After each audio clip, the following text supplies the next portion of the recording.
Ассаламу алейкум. Шундай һорау язгандар. Был төркемдә татарлар, руслар утырһа яраймы? Әлбиттә ярай.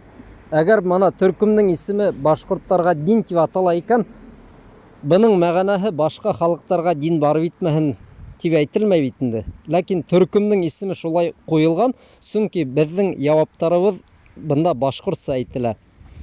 Шуга әзер булырга кирәк сезгә, кардәшләр. Мәсәлән, һорауҙарығыҙҙы татарса я русса бирһәгеҙ, без уларға яуапты башҡортса бирәбеҙ. Шул береһе лә үсекмәҫ дип ышанабыҙ.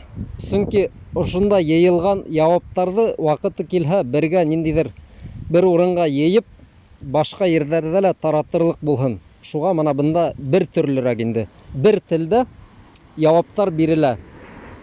Шуға дөрөҫ аңлағыҙ, башҡорттарға дин ул төркемнең исеме һәм яуаптарҙың ниндәй телдә бирелгәнен күрһәтер өсөн шулай эшләнгән.